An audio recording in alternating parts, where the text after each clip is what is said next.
মাননীয় মুখ্যমন্ত্ৰীৰ পৰামৰ্শ মতে আমি আমাৰ পঞ্চায়ত আৰু গ্ৰাম উন্নয়ন বিভাগৰ এডিশ্যনেল চিফ ছেক্ৰেটাৰীকে ধৰি জ্যেষ্ঠ বিষয়াৰ এটা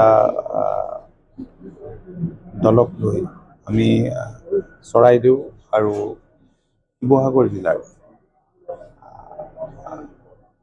বানাক্ৰান্ত অঞ্চল আমি পৰিদৰ্শন কৰিলোঁ। বাস্তৱ ক্ষেত্ৰবোৰ নেদেখা নুশুনা অভিজ্ঞতাও আমি লাভ কৰিলোঁ আৰু ইয়াৰ উপৰিও পোনে পোনে আমি চৰাইদেউলৈকে গৈ চৰাইদেউ জিলা আয়ুক্তৰ কাৰ্যালয়ত আমি পঞ্চায়ত আৰু গ্ৰাম উন্নয়ন বিভাগৰ বিষয়াসকলৰ লগত BDO সকলৰ লগত আৰু পঞ্চায়তৰ নিৰ্বাচিত প্ৰতিনিধিসকলৰ লগত এক বৈঠকত মিলিত হ'লোঁ। পঞ্চায়ত আৰু গ্ৰাম উন্নয়ন বিভাগৰ জৰিয়তে কি কাম কৰিব পৰা যায়, কৰিব পৰা কাম যথেষ্টখিনি আছে। নতুন কেতবোৰ আঁচনিও আমাৰ এই বিভাগত এবাৰ ৰূপায়িত হ'বলৈ গৈ আছে। এই গোটেই কথাখিনি আমি বিস্তৃতভাৱে আলোচনা কৰি আমি মাননীয় মুখ্যমন্ত্ৰীক আমি অৱগত কৰিম। গোটেইখিনি আলোচনা যিহেতু কৰিছোঁৱে, ঠিক তদ্ৰূপ আমি চুমনিলৈ গ'লোঁ। চুমনিৰ বিধ্বংসী ৰূপটো আমি দেখিলোঁ আৰু নাজিৰাত গৈ CDCৰ কাৰ্যালয়ত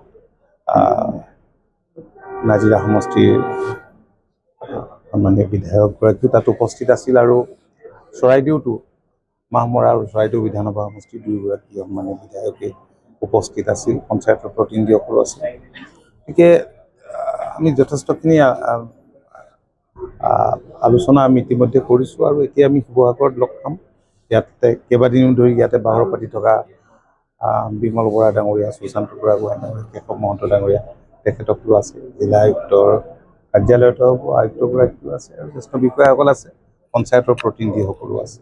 প্ৰথম কথা হ'ল কি এই যিটো আপোনাৰ নাজিৰা চাব ডিভিজনটো বিহুবৰ চন্দ্ৰ গেলেকী, বিশেষকৈ আপোনাৰ বিহুবৰৰ যিটো আপোনাৰ এটা নেপালী পুথি বুলি জেগা আছে, গোটেই গাঁওখনেই আপোনাৰ শেষ হৈ গৈছে।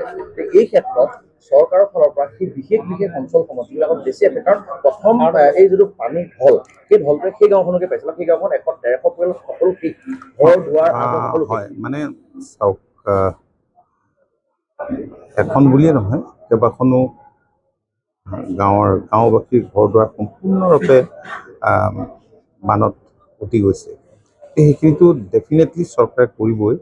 গতিকে আমাৰ পঞ্চায়ত আৰু গ্ৰাম উন্নয়ন বিভাগে কি কৰিব পাৰে? ধৰক আগতে PMAY যিবিলাক আৱাস গৃহ আছিল, সেইবিলাকতো নিৰ্মাণ কৰিব পাৰিব আৰু কি কৰিব পৰা যায় এইখিনি বিস্তৃত আলোচনাৰ অন্তত মুখ্যমন্ত্ৰীৰ সৈতে আমি খুব সোনকালে আমি ঠিক ঠাক কৰিম।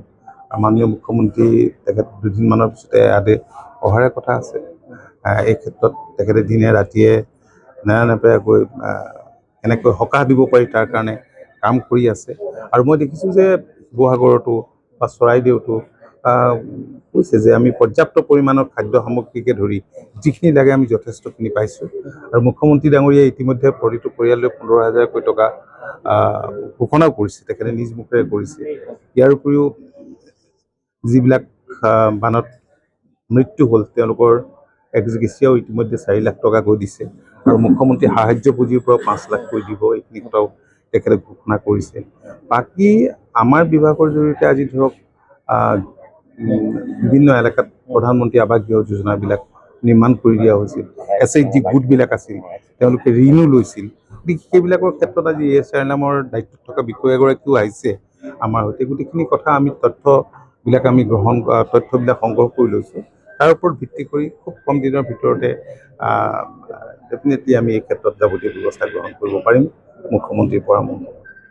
ডাঙৰীয়া, এটা কথা জানিব বিচাৰিম, যিহেতু শিবিৰসমূহ অধিকাংশ বিদ্যালয়সমূহত হৈ আছে, যিহেতু কিছুদিনৰ পিছতে যদি বিদ্যালয়সমূহ খোলে, এই শিবিৰসমূহ যাৰ ঘৰ একেবাৰে নাই, কাৰোবাৰ খুটা এটাহে আছে, এই মানুহখিনিক থকাৰ ৰখাৰ ব্যৱস্থা নাই, সেইখিনি কথা চৰকাৰে চিন্তা নিশ্চয় কৰিব আৰু মুখ্যমন্ত্ৰীয়ে এই বিষয়ে পৰ্যালোচনা কৰিছে।